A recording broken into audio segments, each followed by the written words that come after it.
Selamat di tangan Yesus, aman pelukannya. Dalam teduh kasih-Nya aku bahagia. Lagu merdu malaikat olehku terdengar dari negeri mulia, damai sejahtera. Selamat di tangan Yesus.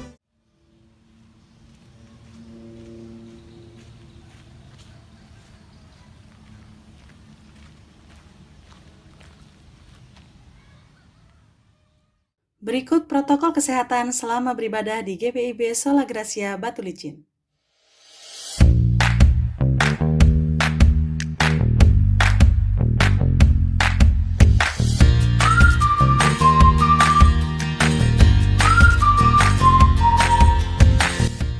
Jemaat wajib menggunakan masker sejak berangkat dari rumah, selama ibadah berlangsung, hingga kembali pulang ke rumah masing-masing.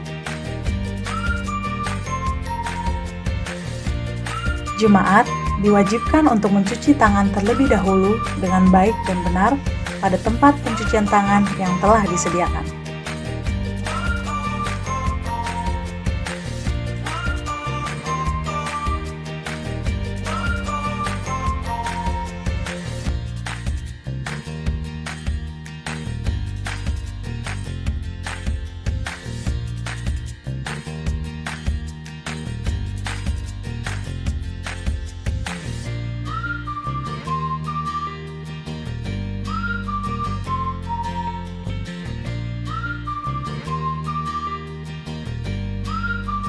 Sebelum memasuki gedung gereja, suhu tubuh jemaat akan diperiksa oleh majelis yang bertugas.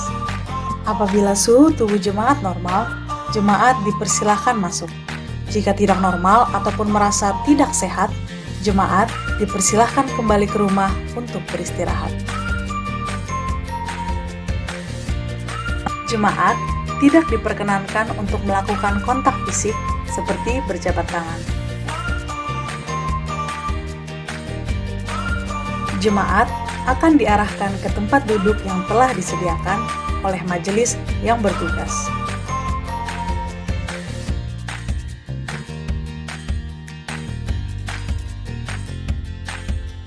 Jemaat diwajibkan untuk duduk dengan saling berjaga jarak dan tidak diperbolehkan untuk duduk di bagian kursi yang bertanda merah. Demikian panduan protokol kesehatan selama beribadah di GPIB Sola Gracia Batu Licin. Salam sehat, Tuhan Yesus memberkati.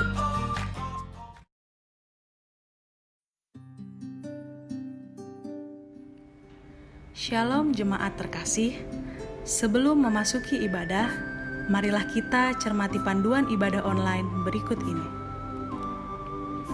Pilihlah tempat atau ruang nyaman yang tenang dan terhindar dari hal-hal yang dapat mendistraksi keikutsertaan beribadah.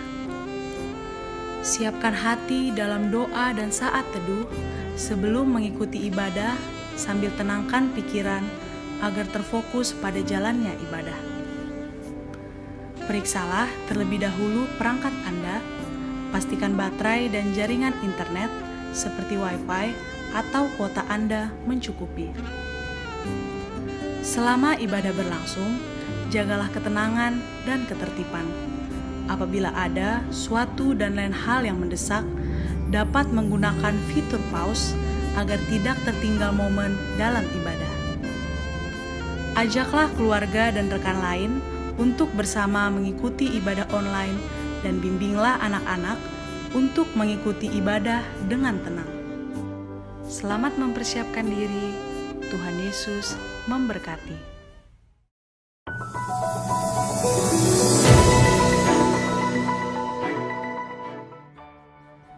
Umat Tuhan dapat memberikan persembahan melalui transfer bank ke Bank BRI dengan nomor rekening 0126 01 01 atas nama GPIB Sola Gracia. Persembahan juga dapat dikumpulkan dengan memasukkan ke dalam amplop masing-masing dan mengantarkan langsung ke kantor gereja, serta memasukkannya pada kotak yang telah disediakan pada hari Selasa sampai dengan Sabtu pukul 10.00 sampai 16.00 WITA.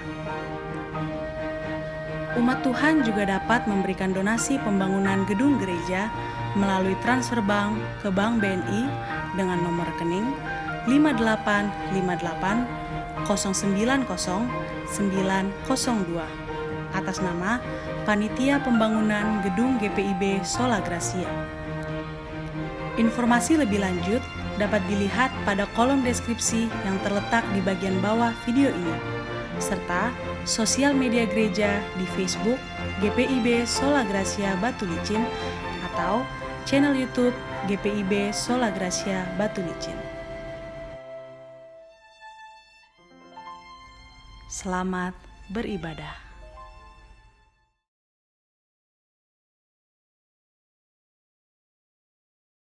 Umat yang dikasihi Tuhan, presbiter bertugas mengucapkan selamat hari Minggu dan selamat beribadah bersama GPIB Sola Gracia Batu Licin di hari Minggu ke-11 sesudah Pentakosta. Kita akan memulai ibadah hari ini. Kiranya ibadah yang kita lakukan saat ini berkenan di hadapan Tuhan dan kita diberkati olehnya. Pemberita firman pada hari ini adalah Pendeta Meisilo Alfredo Mewengkang. Umat yang dikasihi Tuhan, marilah berdiri dan memuji Tuhan dari Gita Bakti nomor 14. Haleluya, haleluya.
Pertolongan kita adalah dalam nama Tuhan yang menjadikan langit dan bumi.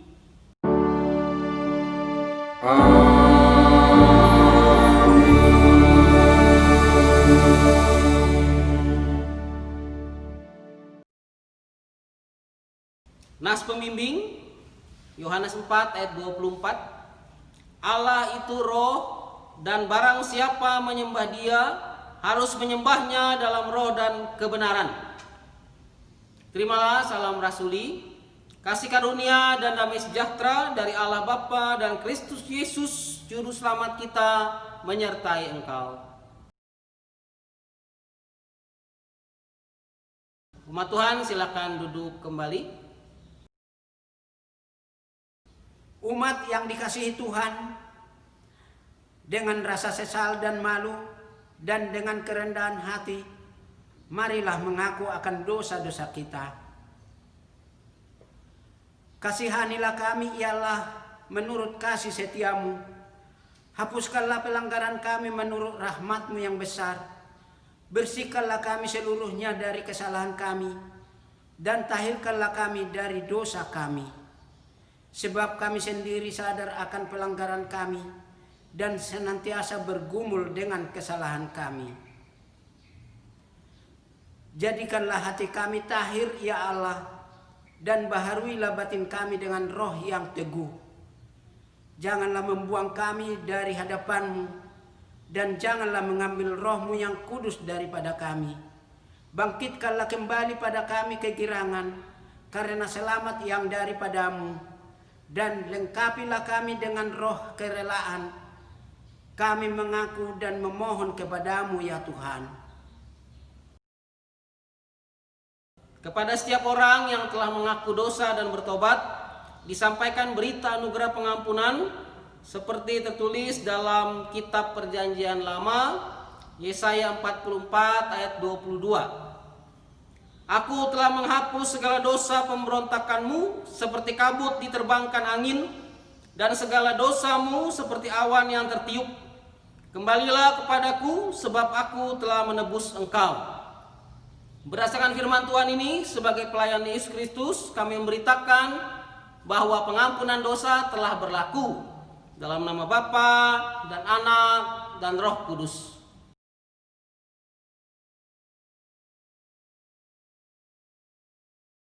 Umat Tuhan, marilah berdiri untuk mendengar perintah hidup baru seperti tertulis dalam kitab Perjanjian Baru, Roma 6 ayat 11 yang menyatakan, demikianlah hendaknya kamu memandangnya, bahwa kamu telah mati bagi dosa, tetapi kamu hidup bagi Allah dalam Kristus Yesus.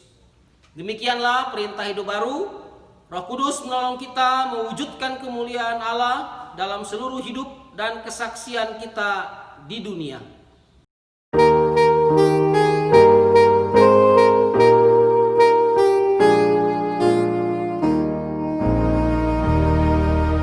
Kemuliaan bagi Bapa, Putra dan Roh Kudus, seperti semula, kini dan terus, dan kekal selama-lamanya. Amin. Umat Tuhan, silahkan duduk kembali. Mari kita berdoa mohon bimbingan Roh Kudus. Ya Bapa yang Maha Kasih dan Maha Kuasa yang kami sembah dalam Tuhan Yesus, saat ini kami akan mendengarkan firman-Mu. Pimpin kami dengan Roh Kudus-Mu, sehingga kami boleh memahami firman-Mu dan menerapkannya dalam kehidupan beriman sehari-hari.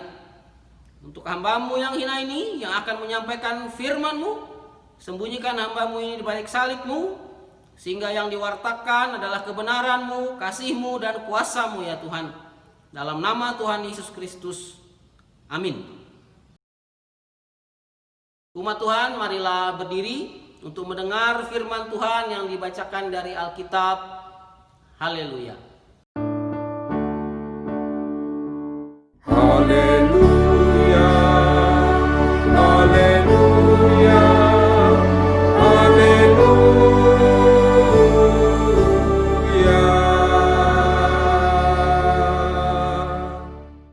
Bacaan Alkitab hari ini dari kitab Perjanjian Baru, Kisah Para Rasul 28 ayat 17 sampai 29 yang menyatakan, 3 hari kemudian Paulus memanggil orang-orang terkemuka bangsa Yahudi, dan setelah mereka berkumpul, Paulus berkata, saudara-saudara, meskipun aku tidak berbuat kesalahan terhadap bangsa kita atau terhadap adat istiadat nenek moyang kita, namun aku ditangkap di Yerusalem dan diserahkan kepada orang-orang Roma. Setelah aku diperiksa, mereka bermaksud melepaskan aku, karena tidak terdapat suatu kesalahan pun padaku yang setimpal dengan hukuman mati.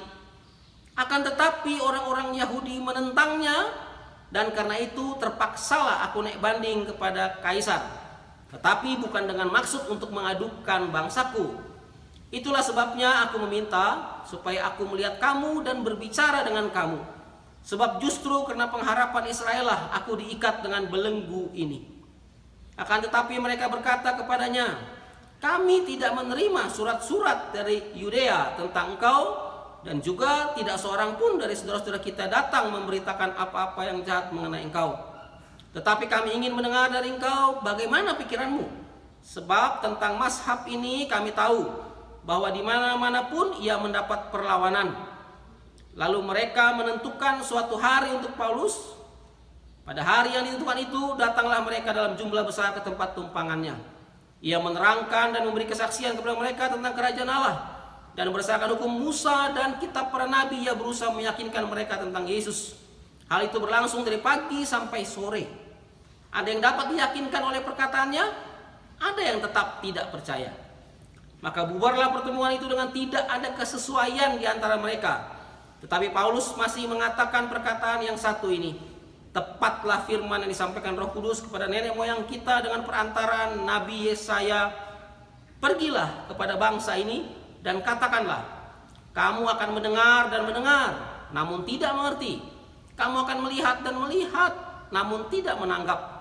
Sebab hati bangsa ini telah menebal, dan telinganya berat mendengar, dan matanya melekat tertutup, supaya jangan mereka melihat dengan matanya, dan mendengar dengan telinganya, dan mengerti dengan hatinya, lalu berbalik sehingga aku menyembuhkan mereka. Sebab itu kamu harus tahu bahwa keselamatan daripada Allah ini disampaikan kepada bangsa-bangsa lain, dan mereka akan mendengarnya. Dan setelah Paulus berkata demikian, pergilah orang-orang Yahudi itu dengan banyak perbedaan paham antara mereka. Demikianlah pembacaan Alkitab. Hendaklah firman Tuhan dengan segala kekayaannya diam di dalam hatimu, dan ucaplah syukur kepada Allah.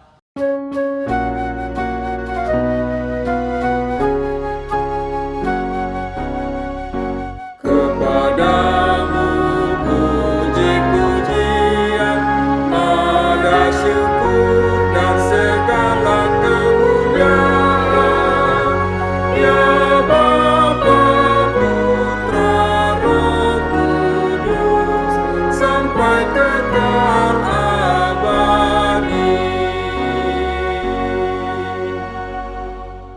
Umat Tuhan, silahkan duduk kembali. Shalom Aleichem Shem Hamasyah. Umat yang dikasihi Tuhan, kita mungkin pernah bertemu dengan orang yang mempertanyakan iman kita. Hal ini bisa muncul dari siapa saja, kapan saja, dan di mana saja. Mengapa mempercayai Yesus Kristus sebagai Tuhan dan Juru Selamat? Mengapa Yesus harus disalib? Mengapa harus beribadah? Mengapa harus tetap bersyukur di tengah-tengah pergumulan bahkan penderitaan? Dan banyak pertanyaan lainnya. Paulus juga pernah mengalami situasi tersebut saat iman dan pengharapannya dipertanyakan di Roma. Untuk itu Paulus berinisiatif mengundang para pemuka agama Yahudi. Undangan itu bertujuan untuk menjelaskan masalah yang dialaminya. Kita bisa baca tadi ayat 17. Namun mereka malah mengatakan tidak mendengar berita apapun mengenai itu. Ayat 21. Bahkan para pemuka Yahudi membuka diri untuk mendengar penjelasan tentang iman dan pengharapan Paulus. Mereka ingin tahu kepercayaan Paulus kepada Kristus yang saat itu mendapat perlawanan dan tantangan yang luar biasa. Ayat 22. Dalam rangka itulah mereka menentukan kapan waktu untuk bertemu, berbincang. Itu kita baca di ayat 23. Paulus menggunakan kesempatan itu untuk memberitakan Injil dan meyakinkan orang tentang Yesus, serta menunjukkan bahwa Yesus adalah Sang Mesias yang dijanjikan dalam kitab para nabi. Kita baca ayat 23. Apa hasil penginjilan Paulus, sang rasul besar ini? Apa hasilnya? Ada yang percaya, praise the Lord, haleluya. Namun tidak sedikit pula yang menolak. ayat 24-25. Bukan jaminan kaliber Paulus, rasul yang luar biasa menginjil. Ternyata tidak sedikit yang menolak. Umat yang dikasih Tuhan, kita harus siap diterima atau ditolak. Itu resiko kita menjadi murid Kristus. Resiko pelayanan kepada Tuhan. Seperti yang dialami sendiri oleh Yesus, yang diterima oleh banyak orang, namun tidak sedikit dari para muridnya yang menolak dan meninggalkannya. Perhatikan ya, murid, bukan orang biasa. Kita baca dalam Injil Yohanes pasal 6 ayat 65 sampai 66. Lalu ia berkata, Yesus maksudnya, sebab itu telah kukatakan kepadamu, tidak ada seorang pun dapat datang kepadaku kalau Bapa tidak mengaruniakannya kepadanya. Ayat 66, mulai dari waktu itu banyak murid-muridnya mengundurkan diri dan tidak lagi mengikut dia. Saya ulangi ayat 66, mulai dari waktu itu banyak, bukan banyak orang loh, banyak murid-muridnya mengundurkan diri untuk balik lagi. Tidak, dan tidak lagi mengikut dia. Ayat ini adalah salah satu ayat yang paling tragis dalam perjanjian baru.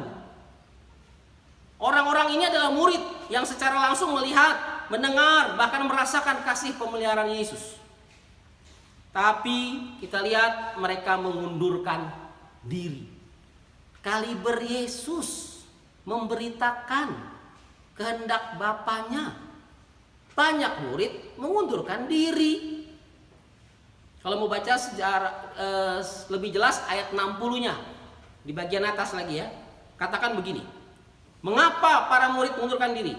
Ayat 60. Perkataan ini keras. Siapakah yang sanggup mendengarkannya? Terjemahan bahasa Indonesia. Perkataan ini keras, siapakah yang sanggup mendengarkannya? Tapi dalam terjemahan New International Version, salah satu terjemahan bahasa Inggris, this is hard teaching. Who can accept it? Jadi bukan mendengar, tapi menerima. Artinya murid mengerti ajaran Yesus, tapi mereka tidak mau terima. Ya, itu terjemahan yang lebih tepat. Profesor Leon Morris juga mengatakan dalam tafsirannya bahwa para murid mengundurkan diri bukan tidak paham ajaran Yesus.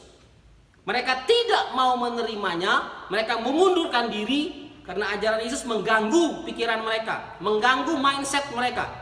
Karena di luar kebiasaan mereka, di luar tradisi, di luar peraturan, di luar yang selama ini para murid lakukan. Itu alasannya. Bukan karena para murid tidak mengerti yang Yesus katakan, tapi karena mereka merasa terganggu dengan perkataan Yesus. Kita juga bisa lihat contoh dari Paulus. Paulus punya teman pelayanan namanya Demas. Demas disebut 3 kali dalam surat Paulus. Yang pertama di surat Filemon. Filemon 1 ayat 24. Demas disebut sebagai teman sekerja. Bayangkan ya.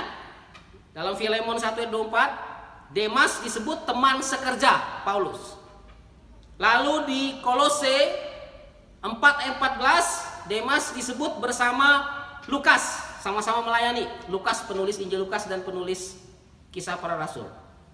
Tapi dalam 2 Timotius 4 ayat 10 tertulis, Demas meninggalkan aku karena telah mencintai dunia ini. Bukan meninggal dunia, meninggalkan Paulus dan pelayanannya karena mencintai dunia. 2 Timotius 4 ayat 10. Demas yang dipuji, teman sekerja, Filemon 1 disebut sebagai rekan sepelayanan, Kolose 4 ayat 14.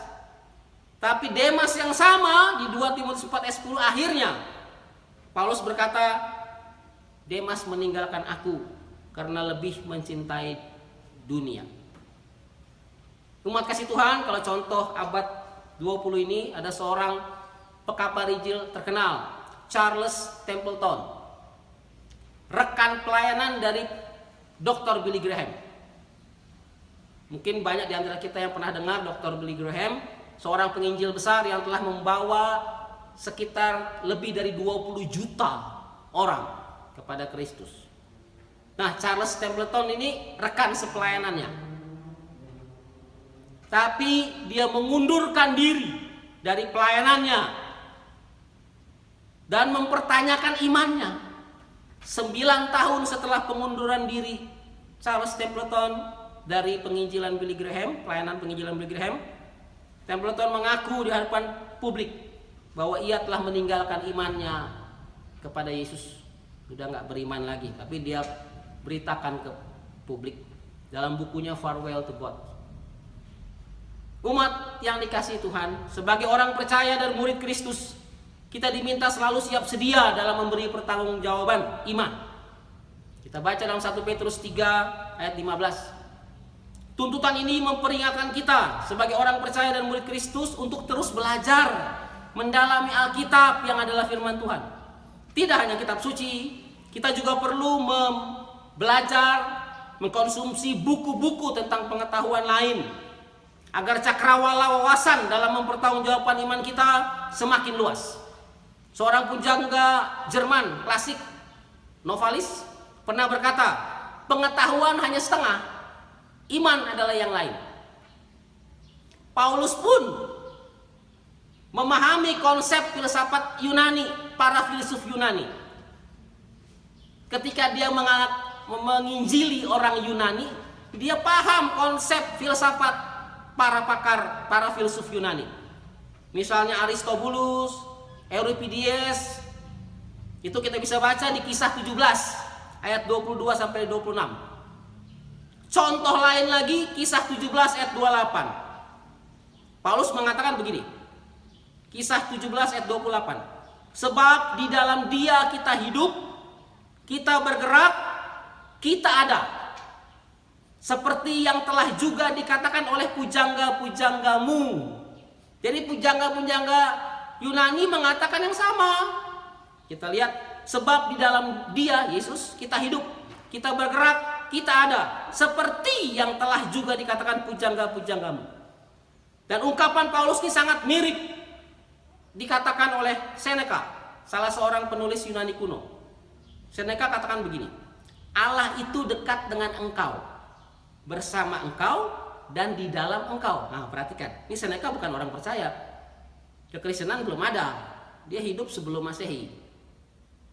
Kata-kata Seneca, seorang penulis Yunani kuno, Allah itu dekat dengan engkau, bersama engkau dan di dalam engkau. Hal serupa juga dikatakan oleh filsuf lain, Epimenides, dan banyak lagi. Paulus mempelajari filsafat Yunani itu. Makanya ketika dia melakukan penginjilan kepada orang Yunani, Paulus juga memakai filsafat itu untuk lebih menjelaskan perbedaannya dengan Kristus. Umat yang dikasihi Tuhan, tema renungan kita hari ini sesuai Sabda Guna Dharma Krida, Gereja Pejuang Kebenaran, tanda tanya ya. Gereja Pejuang Kebenaran sesuai Sabda Guna Dharma Krida.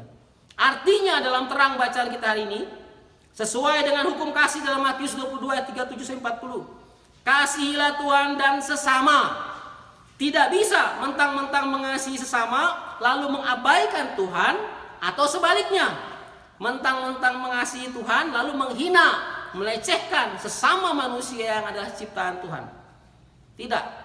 Hukum itu sama kalau kita lihat di Matius 22. Dengan pemahaman itulah maka umat Kristen di Indonesia berjuang bersama-sama seluruh komponen bangsa tanpa membedakan sara, suku, agama, ras, golongan, sama-sama bersatu padu berjuang mengusir penjajah. Sehingga tercetuslah proklamasi RI 17 Agustus 1945 yang besok akan kita rayakan ke-75 tahun. Luar biasa. Untuk mempertahankan kemerdekaan dan mengisi kemerdekaan. Saya kutip ungkapan uskup, salah seorang uskup, dia seorang pahlawan nasional sekaligus uskup, Albertus Sugia Pranata. Dia mengatakan, saya 100% Katolik dan saya 100% Indonesia, merdeka. Wah, luar biasa. Seorang pahlawan nasional dan seorang uskup. Umat kasih Tuhan, saya sebut terakhir beberapa pahlawan nasional yang beragama Kristen dan Katolik, yang kecintaannya terhadap Indonesia tidak mengurangi kecintaannya kepada Tuhan, dan sebaliknya kecintaannya kepada Tuhan tidak mengurangi kecintaannya terhadap Indonesia. Agustinus Adi Sucipto, kita udah kenal Bandara Adi Sucipto, itu salah satu tokoh pendiri pelatihan penerbang TNI AU, Jenderal Marsikal, terbunuh ketika membawa peralatan medis dengan pesawat ditembak oleh Belanda tahun 1947. Lalu A.A. Maramis, lalu Cilik Riwut, prajurit dan politisi berasal dari Kalimantan Tengah, ditetapkan sebagai pahlawan nasional tahun 1998. Lalu ada D.I. Panjaitan, sudah kenal ya, Maijen D.I. Panjaitan yang terbunuh dalam gerakan 30 September. Lalu Ferdinand Lumban Tobing, pahlawan nasional Indonesia, ditetapkan tahun 1962 sebagai pahlawan nasional, seorang dokter dan politisi yang memperjuangkan hak asasi buruh. Lalu Jamin Ginting, pahlawan nasional dari Tanah Karo, ditetapkan sebagai pahlawan nasional tahun 2014. Yohanes Lemena, Menteri Kesehatan pertama yang mengembangkan sistem klinik puskesmas, dialah Yohanes Lemena. Lalu Ignatius Kasimo, pemimpin Partai Katolik. John Lee, Laksamana Muda Angkatan Laut, ini semua pahlawan nasional ya. Lalu yang perempuan, Malia Maulanda Maramis, Marta Christina Tiahahu, Robert Walter Moginsidi, Slamet Riyadi, TB Simatupang, dan Wage Rudolf Supratman, komposer lagu kebangsaan Indonesia Raya.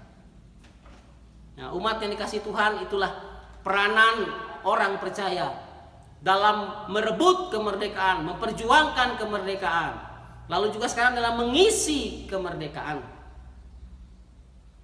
Karena dasar kita adalah kita mengasihi Tuhan dan juga mengasihi sesama, hanya untuk kemuliaan nama Tuhan. Soli Deo Gloria, segala kemuliaan bagi Allah. Dona Bes Pasem Veni Creator Spiritus. Amin.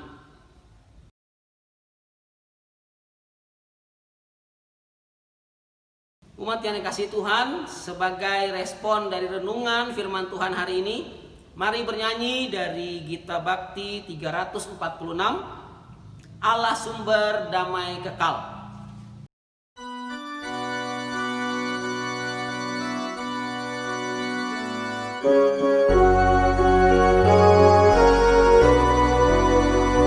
Allah sumber damai kekal, beri damai bagi bangsa-bangsa, seluruh umat berseru, amin, amin. Damainya diberi, damainya diberi, damainya diberi bagi bangsa dunia. Damainya diberi, damainya diberi, damainya diberi bagi bangsa dunia. Damainya diberi, damainya diberi, damainya diberi bagi bangsa dunia. Damainya diberi, damainya diberi, damainya diberi bagi bangsa dunia.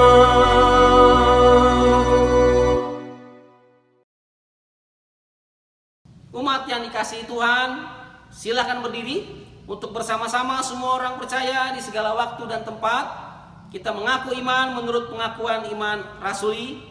Dengan hati dan mulut masing-masing orang berkata, aku percaya kepada Allah, Bapa yang Maha Kuasa, pencipta langit dan bumi, dan kepada Yesus Kristus, anaknya yang tunggal Tuhan kita, yang dikandung daripada Roh Kudus, lahir dari antara Maria, yang menderita di bawah pemerintahan Pontius Pilatus, disalibkan, mati dan dikuburkan, turun ke dalam kerajaan maut, pada hari yang ketiga bangkit pula dari antara orang mati, naik ke surga, duduk di sebelah kanan Allah, Bapa yang Maha Kuasa, dan akan datang dari sana untuk menghakimi orang yang hidup dan yang mati. Aku percaya kepada Roh Kudus, gereja yang kudus dan am, persekutuan orang kudus, pengampunan dosa, kebangkitan daging, dan hidup yang kekal. Umat Tuhan silakan duduk kembali. Umat yang kasih Tuhan, mari kita satu hati dalam doa syafaat. Pertama-tama kita berdoa masing-masing untuk pergumulan kita pribadi demi pribadi ataupun keluarga, lalu dilanjutkan bersyafaat bersama. Mari kita berdoa.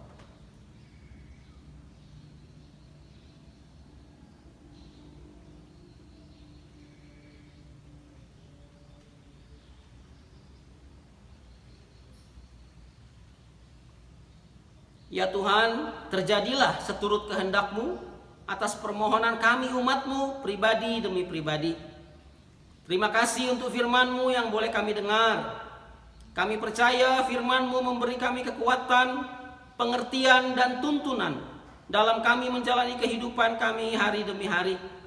Kami berdoa untuk pemerintah dan bangsa kami, khususnya dalam menjalani kehidupan di tengah pandemi COVID-19 yang berdampak dalam berbagai aspek kehidupan bangsa dan negara kami. Berilah hikmat-Mu kepada Bapak Presiden Joko Widodo sampai kepada aparatur pemerintahan di daerah-daerah pedalaman serta TNI dan Polri agar dimampukan untuk membawa pemulihan bagi bangsa dan negara kami yang mengalami krisis multidimensi akibat dampak pandemi COVID-19 yang terjadi di seluruh dunia. Berkati para medis yang terus berjuang untuk mengobati pasien COVID-19 dan para peneliti agar bisa segera menemukan vaksin anti coronavirus. Berkati para fungsionaris Majelis Sinode GPIB dan para karyawan Sinode serta mupel-mupel. Berkati GPIB Sola Gracia Batu Licin, dari pelaksana harian Majelis Jemaat, para presbiter, pengurus unit misioner, panitia, warga jemaat di Batu Licin, di Pos Pelkes Tegalrejo, dan di Pos Pelkes Geronggang, serta para simpatisan dan para pemirsa yang menonton siaran ini dimanapun mereka berada. Untuk kami yang sedang dalam pergumulan berat, Engkau beri kekuatan. Untuk kami yang sedang bergumul dalam sakit penyakit, Engkau beri pemulihan. Untuk kami yang berulang tahun maupun ulang tahun pernikahan dalam minggu ini, Engkau beri umur panjang dan sukacita. Untuk kami yang sedang menempuh pendidikan, Engkau beri kecerdasan dan kecukupan dana sehingga kami dapat menyelesaikan studi. Untuk kami yang bekerja sebagai pegawai negeri sipil, pegawai swasta, TNI, Polri, Kau jadikan kami berkat di tempat pekerjaan kami. Untuk kami yang menjalankan usaha, berkatilah usaha kami. Untuk kami yang sedang mencari pekerjaan, berikanlah pekerjaan sesuai kemampuan yang Kau berikan kepada kami. Untuk kami yang telah memberikan kolekte, persembahan, ucapan syukur, persepuluhan dalam menunjang pelayanan gereja-Mu, berkatilah kami. Terima kasih Tuhan. Peliharalah kami dalam kasih Yesus Kristus, Tuhan dan Juru Selamat yang telah mengajar kami berdoa. Bapa kami yang di surga, dikuduskanlah nama-Mu, datanglah kerajaan-Mu, jadilah kehendak-Mu di bumi seperti di surga. Berikanlah kami pada hari ini makanan kami yang secukupnya, dan ampunilah kami kesalahan kami, seperti kami juga mengampuni orang yang bersalah kepada kami. Dan janganlah membawa kami ke dalam pencobaan, tapi lepaskanlah kami daripada yang jahat.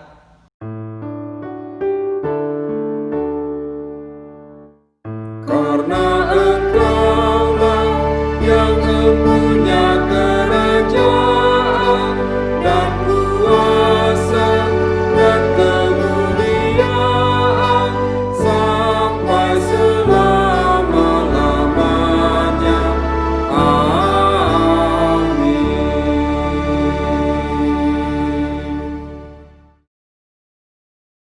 Umat yang dikasihi Tuhan, marilah kita mengucap syukur kepada Tuhan. dengan memberi persembahan kepadanya. Dengarlah firman-Nya dalam kitab Perjanjian Lama, Yunus 2 ayat 9 yang menyatakan, "Tetapi aku dengan ucapan syukur akan kupersembahkan korban kepadamu. Apa yang kunazarkan akan kubayar. Keselamatan adalah dari Tuhan." Tuhan memberkati saudara dan persembahan saudara. Mari kita bernyanyi dari Kidung Jemaat 450, bait yang pertama, Hidup Kita yang Benar.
Umat yang dikasihi Tuhan, marilah berdiri untuk menyerahkan persembahan ini kepada Tuhan dalam doa syukur. Ya Kristus Tuhan kami bersyukur dan memuji nama-Mu, karena Engkau selalu setia dan mengasihi kami. Ya Tuhan, terimalah pengucapan syukur dari kami umat-Mu. Urapi majelis jemaat dengan Roh-Mu, agar mengelola dan menggunakannya sesuai kehendak-Mu dan untuk pekerjaan memuliakan nama-Mu. Dalam nama Tuhan Yesus, amin. Umat tetap berdiri. Umat yang dikasihi Tuhan, pergilah dengan damai sejahtera ke dalam kehidupanmu sehari-hari dan lakukanlah firman Tuhan yang telah saudara dengar. Mari kita menyanyi dari Kidung Jemaat 440, bait 1 dan 4, di badai topan dunia.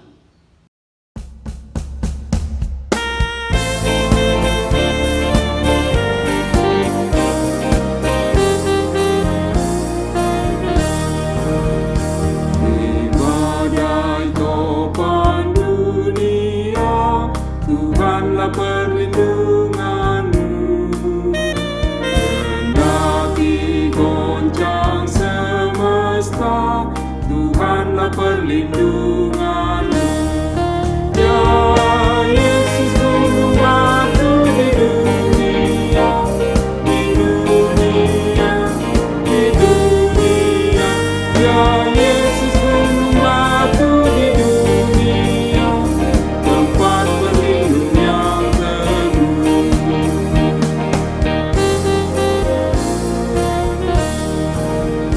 Ya gunung batu yang tetap, Engkaulah perlindunganku. Di tiap waktu dan tempat, Engkaulah perlindunganku. Ya Yesus, gunung batu di dunia, di dunia, di dunia. Ya Yesus, gunung batu di dunia, tempat berlindung yang teguh.